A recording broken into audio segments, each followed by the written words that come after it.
mai, haere mai, piku mai, kaka mai, kia ora tātou. Ko Jason Roberts toko ingoa, he Executive Director aho e te FinTech New Zealand.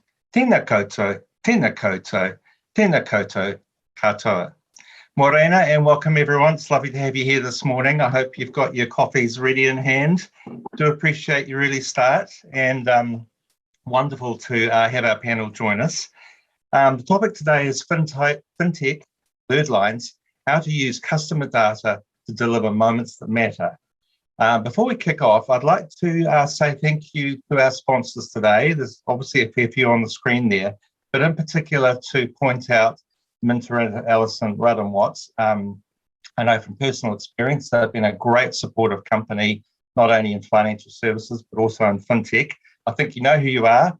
Many thanks for supporting us. And also, of course, to the Financial Services Council, who have been through the torture of multiple changed events on fully virtual, then hybrid, then fully virtual again. So big hats off to the organisation there. And finally, I'd like to now introduce our sponsors. So we're very privileged today to have an expert panel, folk that I've come across or been delighted to work with across the financial services sector. And I will ask them to introduce themselves shortly. But first of all, I'll just fire them off on the screen as I see them. Welcome, Paul Hickey, the Managing Director of Speak Data here in Auckland. Kylie Bryant, the New Zealand Country Manager for Bravura Solutions. Welcome, Kylie, sorry. Kris Ballantyne, Chief Marketing Officer for Partners Life. Welcome, Kris. And Josh Daniell, the CEO of Akahu. Welcome, Josh. Nice to have you here. Just a few housekeeping points before we head off today. It is a semi-casual breakfast style event, so we're not going to get too formal with it. And it's a round-robin opportunity for our panel to share their views, and we'll get to that in a moment. But of course, for yourselves, it's best to leave your views, provide your questions, throw in some comments into the chat, and we're absolutely delighted to have your feedback as we go through the session. It always helps when everyone's got comments going on. We'll be running to approximately 8:55. The webinar is recorded, and I'm sure some of you might wish to view some of that later on as well. So keep the links, and we'll see you on a virtual webinar experience another time, perhaps. What I'd like to do today is just start off with an initial panel introduction and ask everybody to introduce themselves, say a little bit more about the topic, and interspersed with that also bring up a visual, which I'll come back to in a moment. But before I go on, I'll just introduce the topic a bit more. So we've all had and all heard of data-led kind of conversations. Some of these are a bit glib. For example, data is the new oil, the fourth industrial revolution, and customer user experience. We all know they're really important, and all of us talk about those at different dimensions. Really, what the takeaway is when we're concerning ourselves with data and customer experience is actually lifting the lid and really beavering into what data looks like, how you can find it, use it, turn it into actionable outcomes. And all behind this is this concept of a single customer view. We know that's also one of those topics we often seek to address, but what really does a single customer view look like? So I'm just going to ask Helen if you can put up our slides. Thank you. The team developed this image here, the single customer view, and in that we looked at the customer journey to identify moments that matter. And the idea was to really find out the points of opportunity to unlock that data, turn it into actionable insight at each stage of the journey. So we have to consider things like, when we're really looking into data, things like, I don't know, third-party cookie loss, customer data rights, privacy regulations and expectations on our customers around consent, issues around open banking or open finance as they're coming into the market, microservice technology and software solutions around enablement and updates.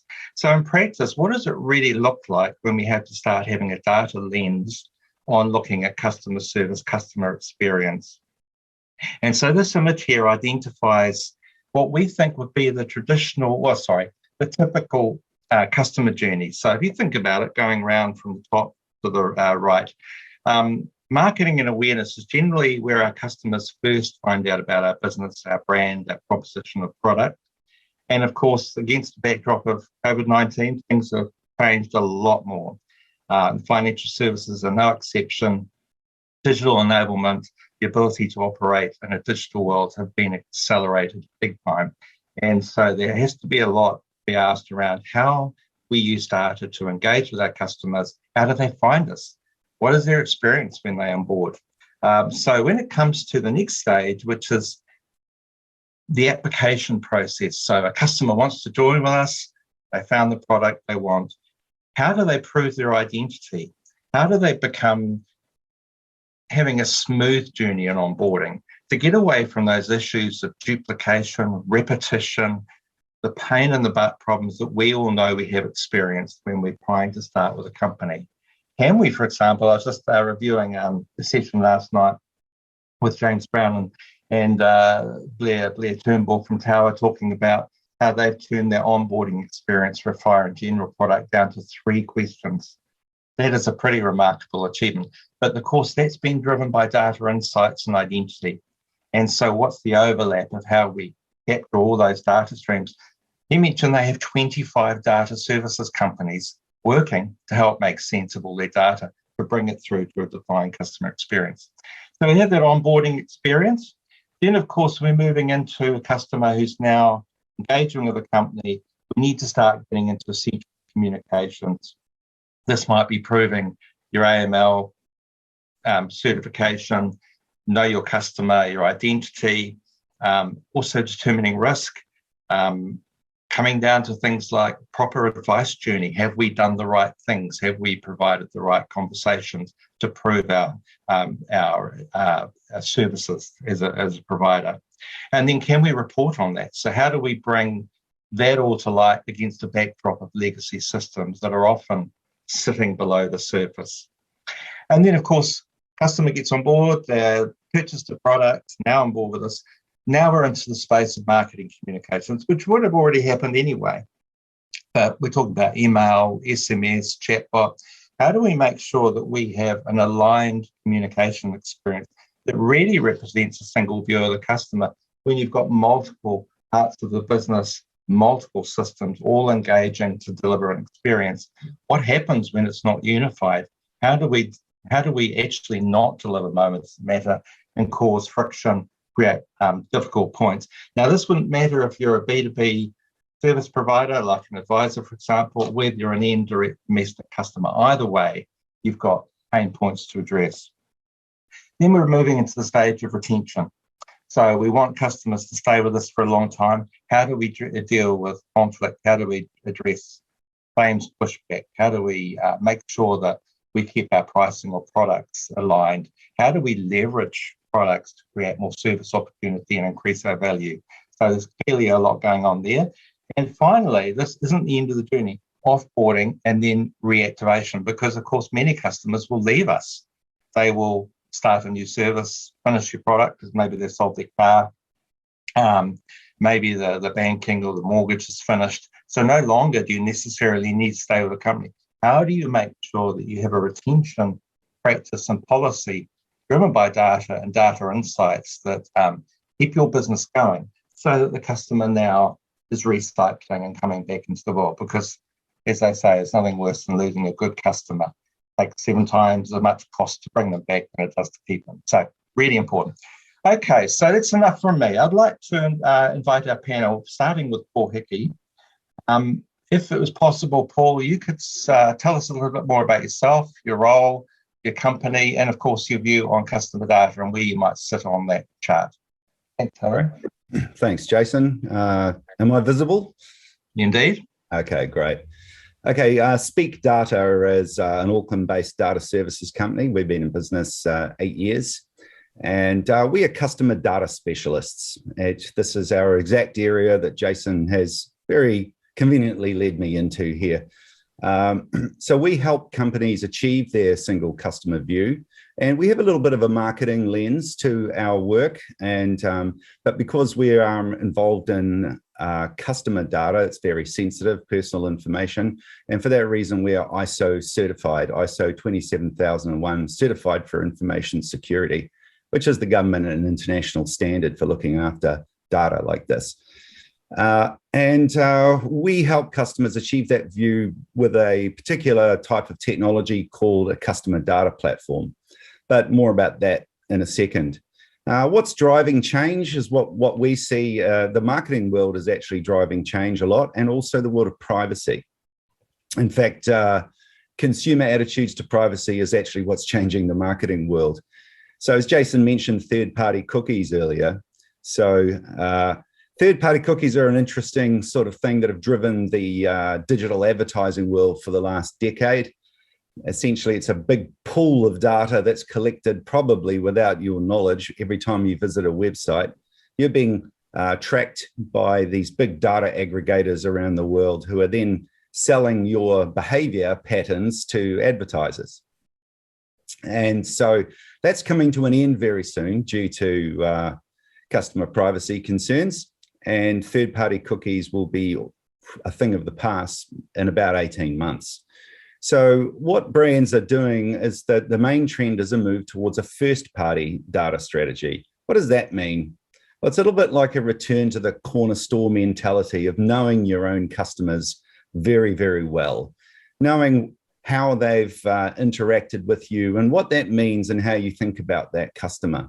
So it's really about trying to do that on a grand scale. So as a brand, you really want to know, be able to record all your interactions that a customer has had with you, either as an identified person or an unidentified person, perhaps just visiting your website. We really want to be able to stitch all these events together to be able to form our overall view of the customer. And why would you want to do that? Well, there's a couple of key reasons. Really, the demand from consumers today is about personalization of their experience. They want to be recognized. And the personalization of comms, we really don't want to be communicating to them about things they've already done or that they're not interested in.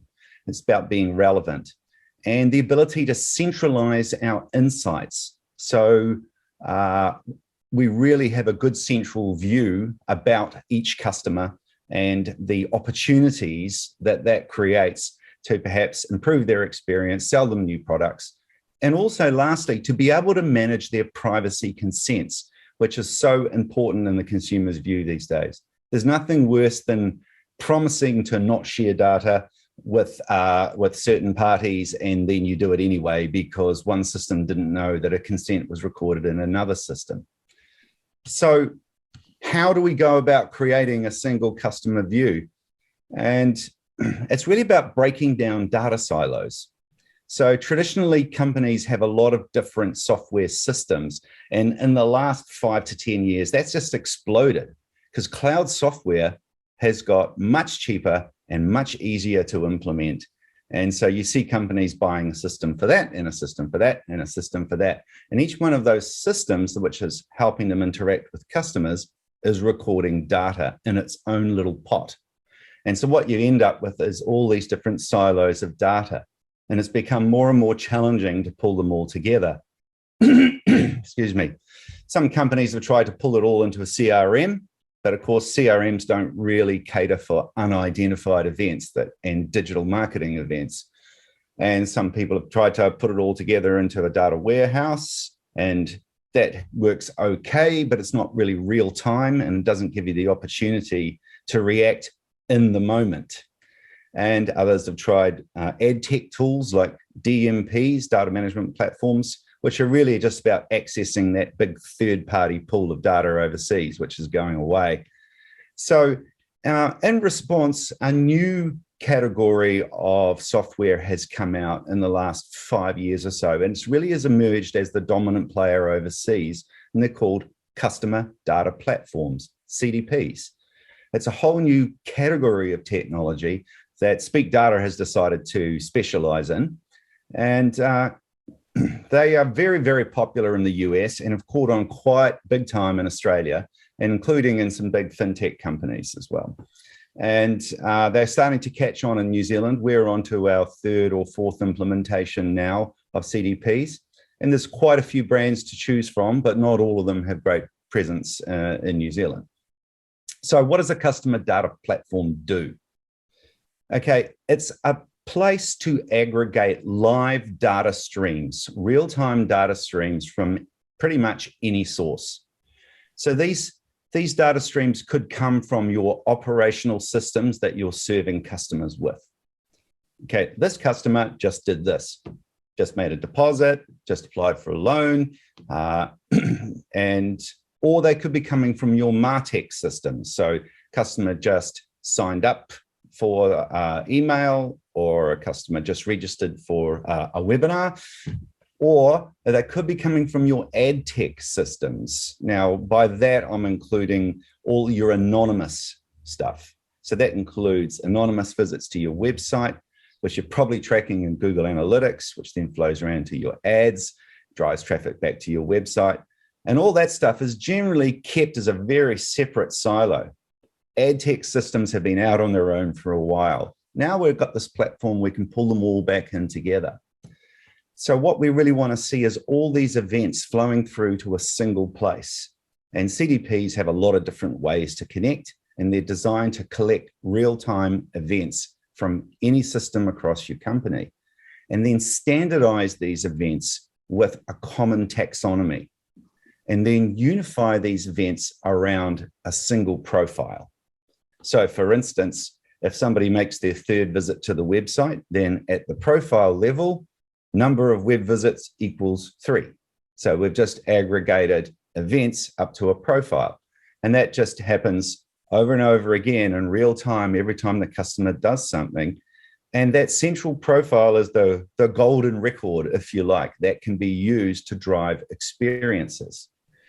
And of course, it can also go back and feed into your operational systems, but it's also where the privacy settings are recorded so that you don't push data to your email tool if they don't want email, and you don't push it to your ad systems if they don't want advertising. And we can enrich that profile with predictions as well. So it makes machine learning and artificial intelligence predictions very, very doable, because those sort of systems, they need live real-time data flowing through them. And this is the perfect place to do it. So now you can be predicting the likelihood of your customer applying for a certain product, for instance, and that might put them into a certain marketing stream or a certain comms stream. You can also aggregate those profiles up into audience segments and then activate those entire segments through any of your systems, or push them out to a direct mail program if you still use those. Essentially, it allows you to distribute these profiles to any system in your organization, so that all these other systems that are actually interacting with the customer have the same view of the customer. And that's what you need to be able to personalize across all channels. And of course, these central profiles are also available to your central business intelligence for reporting and insights and trends, all in real time. So customer data platforms are a new type of technology that I'd really encourage you to take a look at if you want to be achieving your single customer view for personalization of comms, personalization of experiences, and delivering those moments that matter. Great, Paul. Thank you very much. I think there's a couple of points that stand out there for me around privacy and consent. It's obviously a big part of not only relationship, but legislative regulatory requirements. And I often wonder actually about the sheer volume of data and making sense of it for a company. They have so much going on, and often that is a risk around. It's better not to do something and make a mistake with data than it is to turn it into an actionable opportunity. I'm wondering if I might just shift over now to Kris Ballantyne. I'm very conscious Kris has led Partners Life's marketing for many years and just gone through a major rebrand, actually. I think this is right, isn't it, Kris? And I think that's probably why we had so much trouble getting in touch with you over the last few months. But clearly, you've had a lot of interest around enabling your distribution, your intermediated channel, and for them also to have a central view of the customer from an insurance perspective. I read a white paper not long ago about the problem with data is that it's often coming from an insurer, independently going to an advisor, independently going to an end customer with their own views of their conversation, but often not looping in and connecting the dots between the advisor and the customer, which is such an important part of a circular journey and everyone being on the same page. Maybe you could just tell us a bit more, Kris, about yourself, your business, what you think matters most from your perspective. And then it might be that we can talk to Kylie around a vendor approach towards customer centralized view. Over to you. Absolutely. Thanks, Jason. And morning, everyone. My name is Kris Ballantyne. I'm the Chief Marketing Officer of Partners Life. And weirdly enough, today I'm not bringing a marketing hat to this panel. I'm bringing a customer experience and insurance hat to this panel. So the view of a provider or a financial services company in this mix.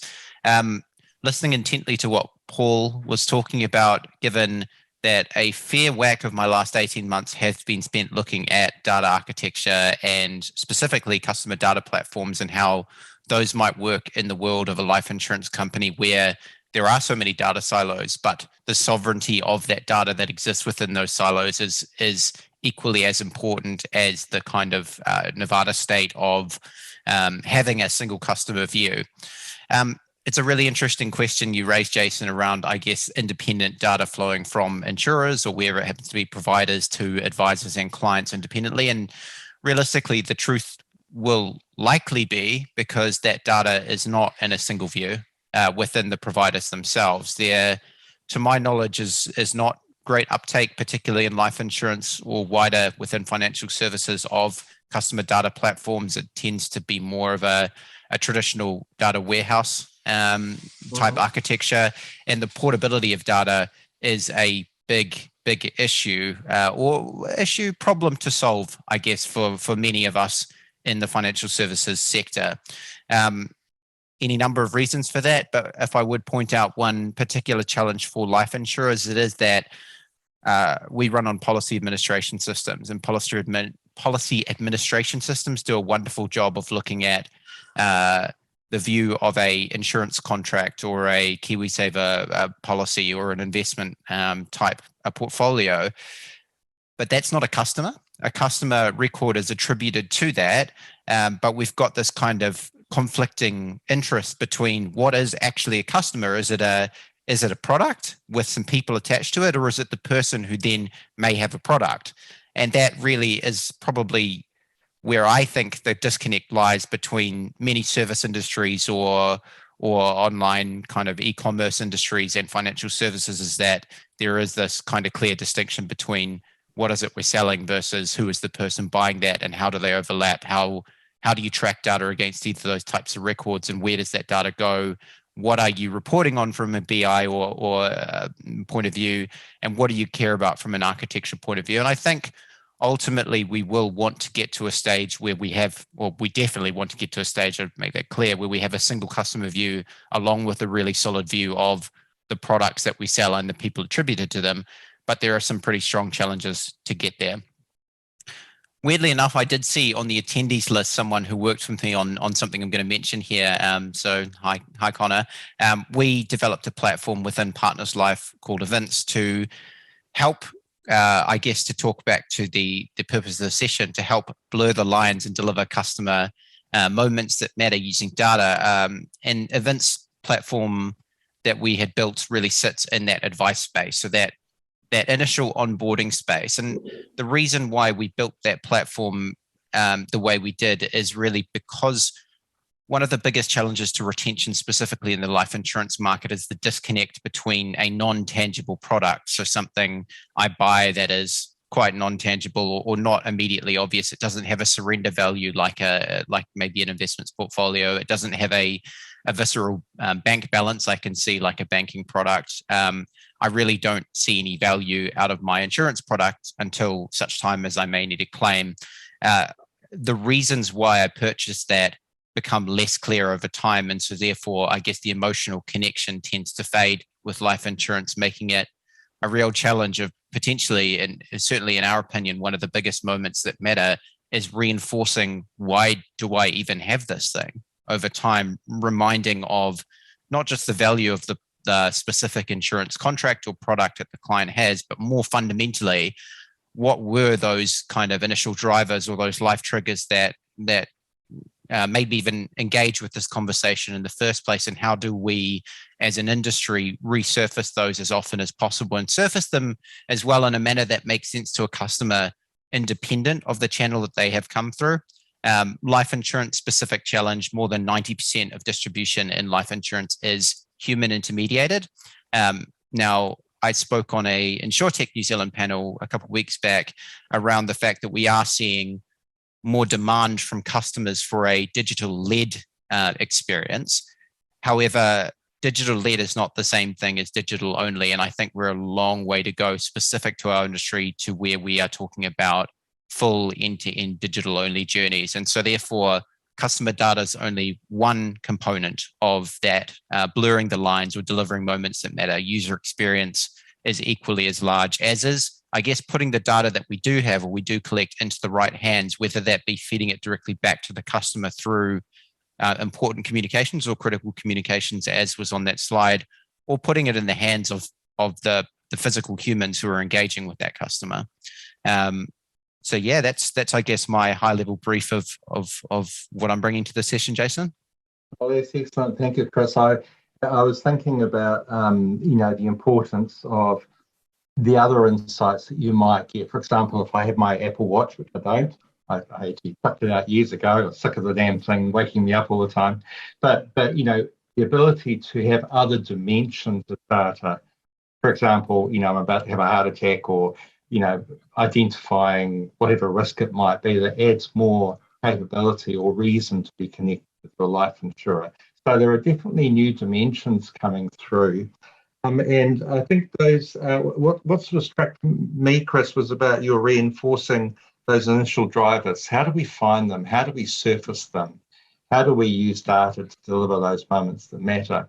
And I think behind that, there's probably quite a strong technology element around addressing legacy systems, new systems that come in and so on. It might be a good time, therefore, to jump across to Kylie, because I know Kylie's done a lot of work in the background. In fact, I was reading your white paper, Kylie, on this topic around the issue of understanding technology, its ability to provide surface insights and to provide new capabilities for customers. So start thinking about microservices and your KiwiSaver comment.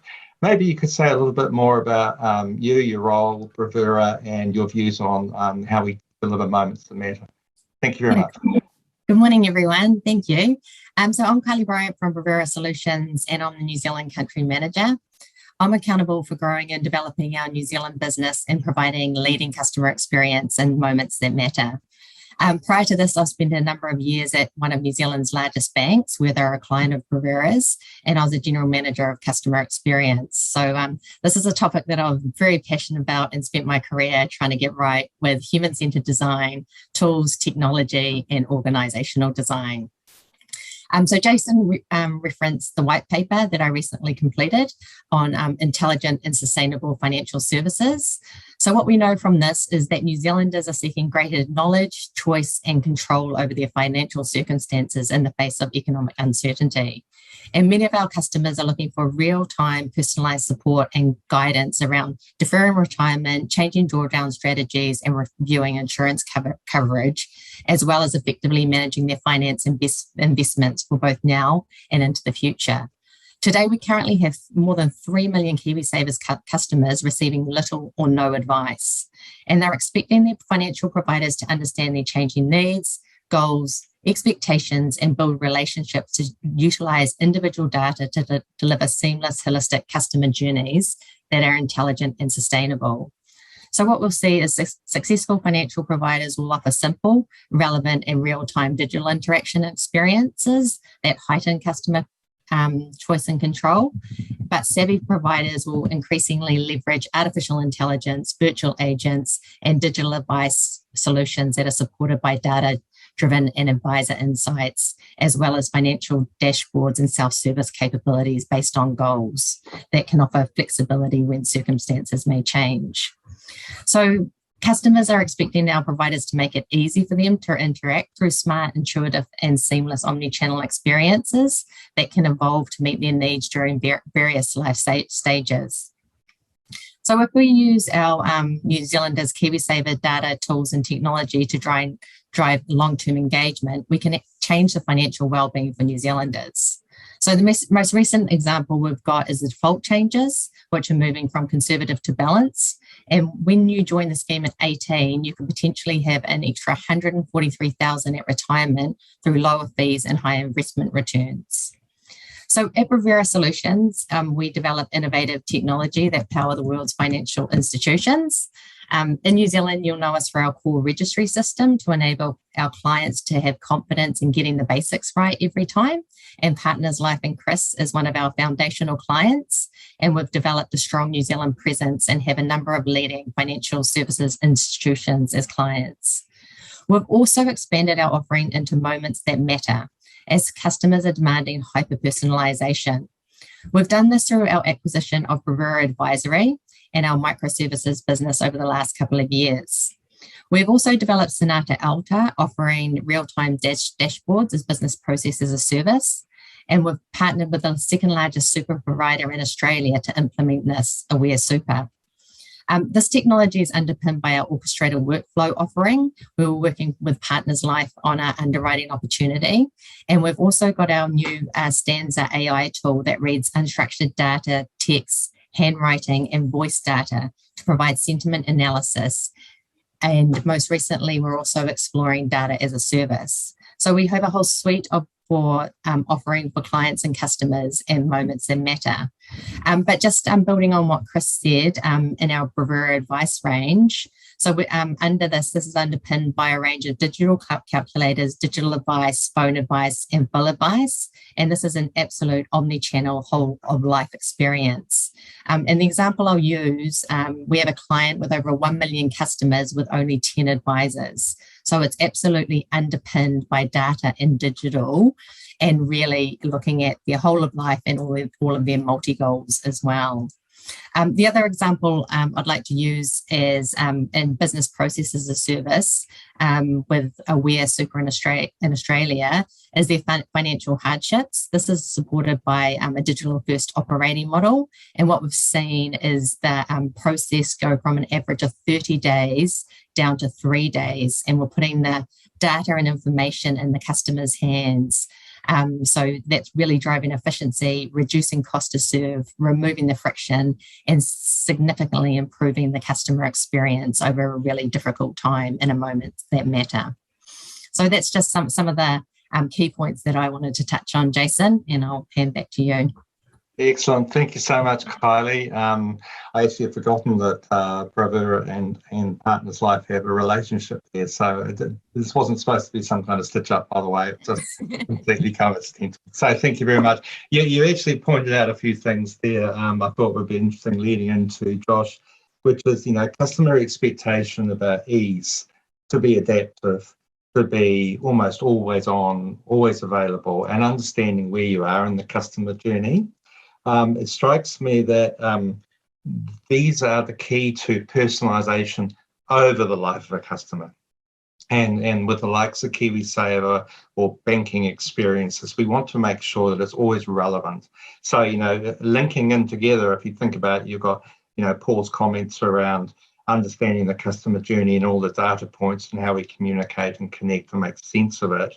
And then you've got the bringing through of those data insights, depending on which area of business you're in, to how you then spin up new services or products that take advantage of that opportunity to create innovation. So it leads me into introducing Josh. So I've been really excited. I was just speaking on a panel myself last week around open data, open banking.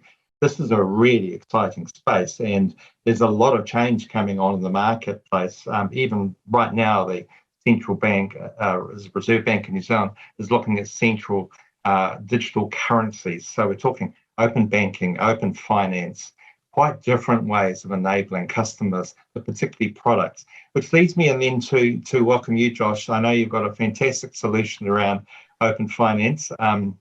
Maybe I could let you introduce yourself, tell us a bit more about Akahu and what your interest is today, and then perhaps we can come back and link these all together a bit more. Over to you. Thanks, Jason, and good morning, everyone. Akahu is an open banking or open finance platform. And what that means is that we have data integrations with banks and other financial service providers.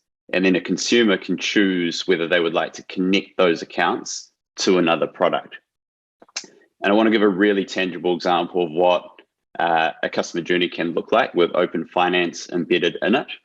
But I actually wanted to start by talking about a couple of moments that matter that I've experienced personally. And hopefully these are examples that other people on the call have seen as well. The first is how payments work at Uber. And I think we can all remember what payments were like in a taxi before the days of Uber. You're running late for the airport, you're tight on time, and then you get there and you have to sort out the payment. And that payment could be different types of methods, and it takes a while. With Uber, you just walk out of the car. And in my mind, that's a great example of a consumer saying, I'm happy to connect my credit card details, in this instance, to the Uber app so that I can get the experience of just walking out of the car when I arrive. Another moment that I think is quite magical when it first arrived is connecting your transaction data to Xero. And Xero, to be honest, wouldn't be a great product if you had to import your transaction data every time you wanted to go in there and reconcile transactions. But they were able to solve that, and your transaction data magically appears every day. And again, as a consumer, I'm happy to give my consent for my bank transactions to be imported by Xero automatically because I love the experience that gives me. So those examples have been around for years. And in the interim, the digital infrastructure that enables open finance or open banking has progressed. And now I wanted to talk through what a customer journey could look like with the current state of open banking in New Zealand. And for this example, I thought I would talk about a new customer joining a buy now, pay later provider, and think about, as we go through those 6 steps in the customer lifecycle, where open finance can be baked in to deliver what hopefully will be some magical moments. So Helen, might even help if we pull up that slide again, and I'll just mention each of those stages. And I'll probably skip over the marketing or acquisition one, which is that first step. But the next step was application. And of course, buy now, pay later isn't caught by the CCCFA regime at the moment. But let's say this buy now, pay later provider wants to do an assessment of credit risk. Then connecting a bank account would enable that provider to verify income, verify expenses, and check that they're comfortable with the credit risk posed by this new customer. The next stage is around essential comms and documents. I think of this as a conversion stage. So there will be some type of KYC obligations, and for some providers that would be AML as well. So with the bank data, you can certainly verify address. You can link the customer to the claimed identity. So you can probably get comfortable with removing biometric verification from onboarding flow because you've got another way to link the customer to their claimed identity. And what I think would be another really important part here is setting up a payment method. And for buy now, pay later providers in New Zealand, at least, the way that repayments are done are over the card rails, which are a really expensive way to move money. If the customer instead had a bank account connected, then all they need to do is give consent for the repayments to happen from that bank account. All of a sudden, the cost of providing that service is much lower, and those savings can ultimately pass on to merchants, which ultimately get passed on to consumers in the form of cheaper prices. So it gives you the opportunity to automate a payment method because you've already got a bank account connected. The next stage, I think, is labeled as sales and marketing. And if the customer provides their consent for ongoing access to a bank account, then that would enable the buy now, pay later provider to assess the credit risk over time. So instead of having that CCCFA lens of point in time credit assessment, this is more the COFI lens of, is this product still suitable for my customer over the lifetime of them being a customer? And if that credit risk gets worse, then perhaps there are moments where you can intervene, reduce the size of the facility, or provide other support to help someone getting into a deeper hole. If that credit risk gets better, then maybe there are opportunities to increase the facility limit or cross-sell other products that this customer is now automatically qualified for. And this actually, I like the point that Kris made about communication that's relevant for a customer. You don't want to be telling them something that isn't relevant to them. You don't want to be saying, hey, apply for this if they don't qualify. You should have the data, hopefully, that enable you to know whether they do. And so you can just say, this product is now available to you. The next stage here is around retention. And if, again, the customer consents to the transaction data being shared, then the buy now, pay later provider can see where this person is shopping. And that provides a great opportunity to tailor offers that are going to matter for that customer. And the last stage there is around reactivating customers. So you'd be able to see if this customer was using other buy now, pay later providers. And perhaps that gives an opportunity to consolidate, pay off those other facilities and consolidate it back with this buy now, pay later provider at a better rate or on better terms. So having that visibility enables you to tailor an offer like that and say, here is something better. And the last thing I just wanted to mention in this intro is that this whole area of open banking or open finance is developing in New Zealand. And one thing that's giving it a good nudge is the consumer data right regulation that the government has been working on since last year. So at the moment, this space has no specific regulation applied to it, but the consumer data right regulation will be targeted at improving access for consumers to connect their data to third parties on demand 24/7. So the access is going to get better than it is now, but all of those use cases that we talked through in that example are possible with the current state of open finance in New Zealand. Awesome comments, Josh. You mentioned a couple of really important points that relate to all of us. It's things like identity, portability, the ability for cross fertilization of different products and services, which actually becomes more of a business opportunity as well if you have partnerships and links that you can activate, but also real time. Our customers do expect real-time engagement, real-time solutions, and literally just to happen. And I'm sort of curious, when I go to the dairy, I know that a lot of companies don't use PayWave because they're having to pay the commission to the bank. But what's it like when you have a connected bank experience where you're avoiding the transactional cost? What is it, when you're doing it on a regular basis, whether it's a subscription or even a buy now, pay later kind of intermittent transaction. So there is definitely a lot of interest going on there. But for all of you, I imagine establishing identity is a really important part of the enablement of a single customer view over the life cycle. And that starts at different points. I'm just wondering if this is a chance for us to talk about, what the impacts are around identifying a person on their customer journey. What sort of solutions are out there in the marketplace? And I'm conscious there's a question here from one of our viewers about global identity solutions and what the impact is for customers. It might be useful if we just sort of reference back to the chart there. If marketing and awareness is the first part of identification of a customer and sharing identity, what does that mean all the way through? Who in the panel would like to start the comment or start us off there? I'm happy to kick us off there. I mean, and certainly in the marketing awareness part, an identity could start with just a browser ID, because, when they're first visiting and if they visit on two different devices, your phone on your laptop, all of a sudden you have two different browser IDs. How do you stitch those together? And ultimately you're looking for somebody to fill in a form and maybe provide an email address. And then when you email them, you put something in the query string of the email to collect their browser ID and then stitch it back to their email address. And all of a sudden you are starting to stitch events together. Eventually they may go on to apply for a product or something, then they might get a customer ID. And then then you can stitch different browser IDs back to the customer ID.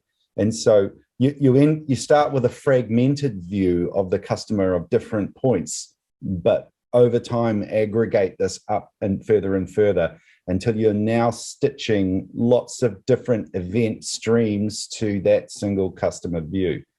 And then, of course, as they take on other products and interact with different systems in the organization, that you're continually stitching these back. So the idea of having one identifier is really a thing of the past. You're going to need, we talk in our world, we talk in the concept of an identity key ring. So if you think of it like a key ring with lots of different keys, each of those keys are identifiers that you associate with that profile. And just from what we've heard today, there's all sorts of different systems, and they're all going to have different identifiers. So you need to be able to put them on the key ring for that customer. And you can probably add something onto that, because I think that that is really great context in the acquisition and marketing space. When it gets to the conversion stage, then there will often be regulation that applies that require you to meet certain standards. And getting back to that question that came up on the chat, it is pretty hard to do it globally because those regulations are often country specific. And of course, identity documents are often country specific. So the way to talk to or interface with all these different holders of identity data that are often government agencies can be tricky to stitch together. In New Zealand, I think a lot of people on this call will know, but the DIA is working on a piece of legislation that has been called the Digital Identity Trust Framework. And it will be a voluntary bit of legislation, but if you provide an identity service, you can choose to comply with those rules. And if you do, you'll receive a certain trust mark, which, to be honest, may not matter that much for consumers, in my opinion, but I think it will move the market to that being the standard. And I would imagine that government buyers, for example, of digital identity services are going to look for providers that do meet that standard. So everyone will naturally have to shift to that standard.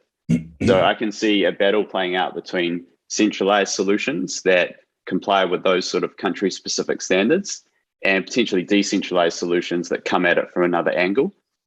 I think digital identity will get easier and we'll have some competitors to reel me within the next 2 to 3 years. But yeah, unfortunately, we're still in this position where it is hard and expensive and it creates a lot of friction. I don't think it's going to be quick to get a global solution. I think within a few years, it will be easier to use a provider that provides decent global coverage if your users are global, but getting to be able to easily onboard people from all over the world, that's still years out, in my opinion. So you bring out a couple of interesting points. I mean, identity is either identity managed by an entity. I mentioned before about the Reserve Bank looking at the central bank digital currency, which means the wallet that a person owns doesn't have to be going through the bank anymore. They can actually be making transactions direct from a digital currency through their wallet, without necessarily using Apple Pay. So there's an immense change going on, but also the portability. And Kris, you mentioned earlier on about the portability of data and what that might look like around customer experience, customer engagement. Yeah, do you have any other comments on that around open CDR, customer data rights, or portability?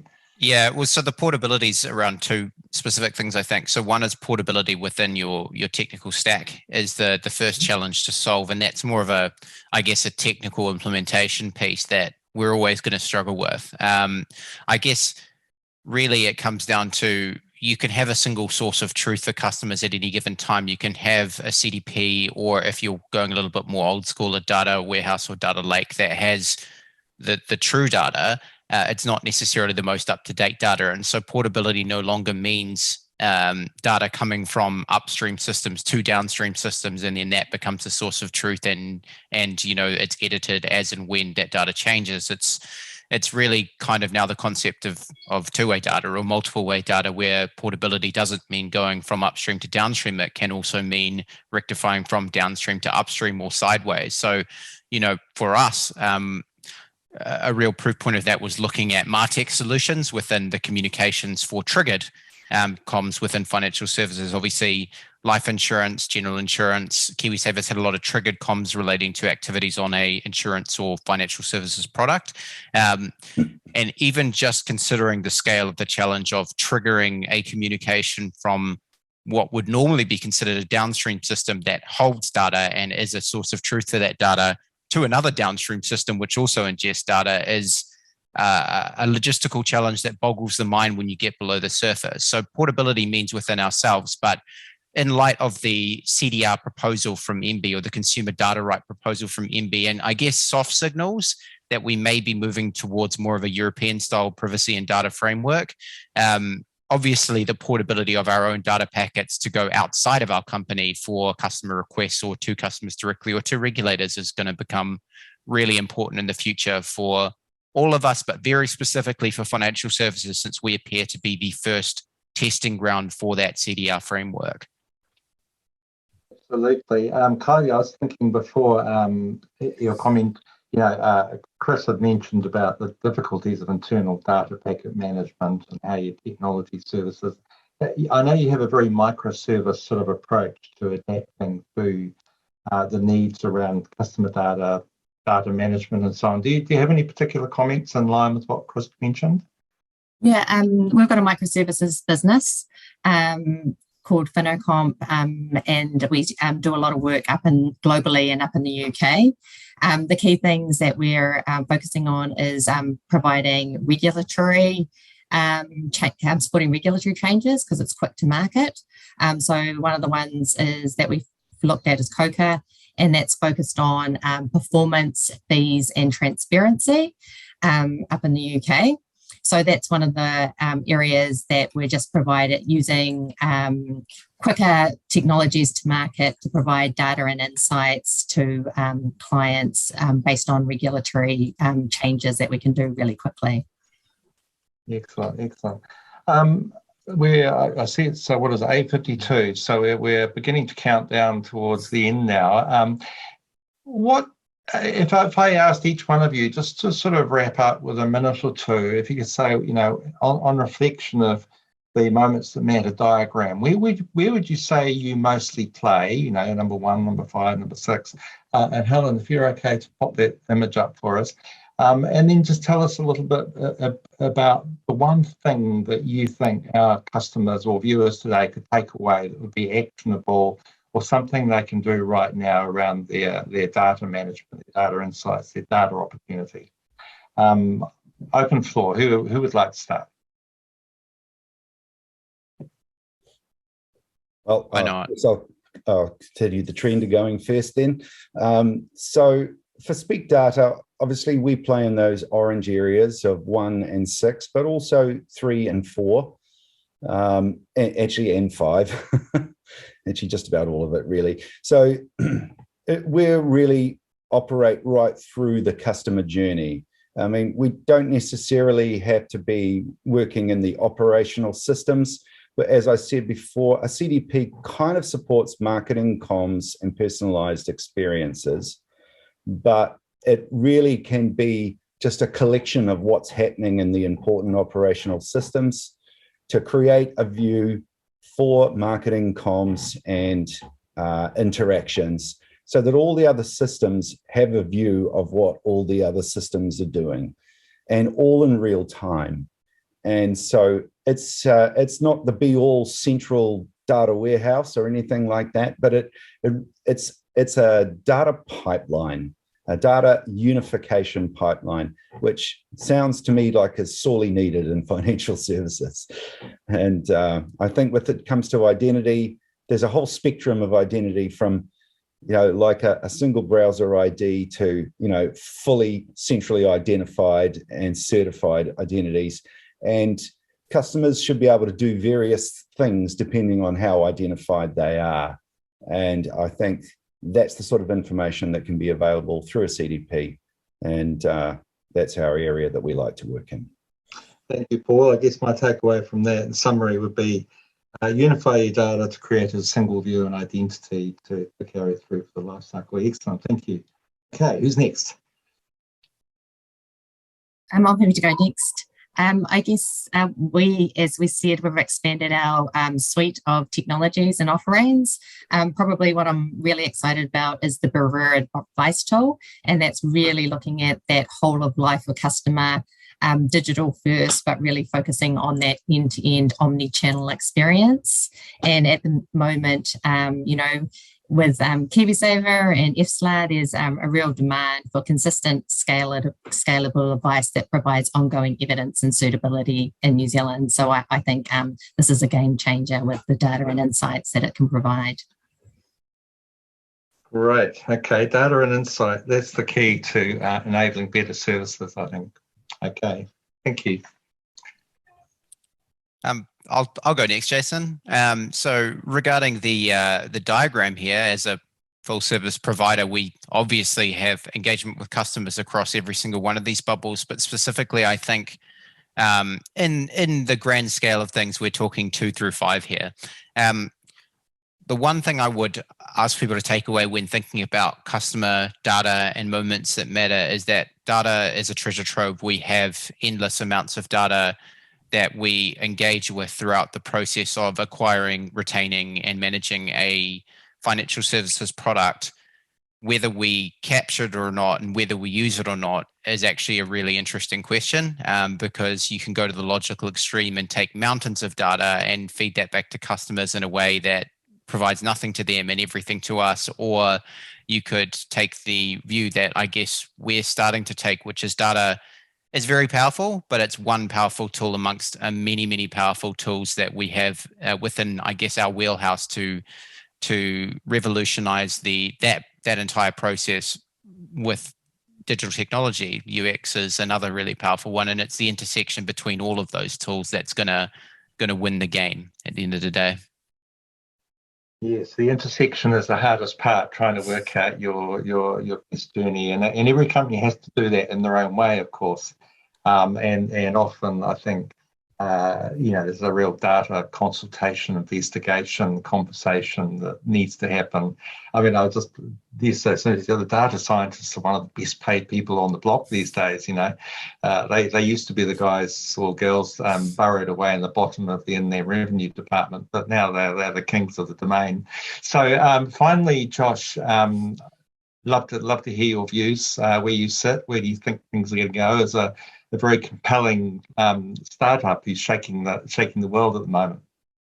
I'm really excited about how customer data can be connected into products to get past friction points or to automate positive behaviors. And I love personal finance, for example, and I hate it how the step one of any personal finance journey is create a budget, because you've lost most people there. But if you can connect in your accounts and backfill a historical budget and project a forward-looking budget automatically, then you can move on to stuff that people are comfortable with and present them with views that they actually understand. So another example actually would be, I love the idea of encouraging people to have some emergency funds, but then once it goes over that amount, pushing it into whatever growth fund or whatever investment would make sense for that person. So you could easily automate this. You could easily connect your bank account and say, I need $7,500 of emergency funds to cover my household for 6 months. Anytime it goes over that, just sweep it on a weekly basis into Simplicity's growth fund. And then it's automated, it's in the background. I don't need to do the payments myself. It just runs. And I think we can build this stuff into our products and automate these good behaviors and make them easy for people. That's what I'm really excited about. I think ease is really important, and God forbid if I have to enter another bloody online form. I think we're all over forms and duplication and repetition, and I just love it when things are all connected and just happen.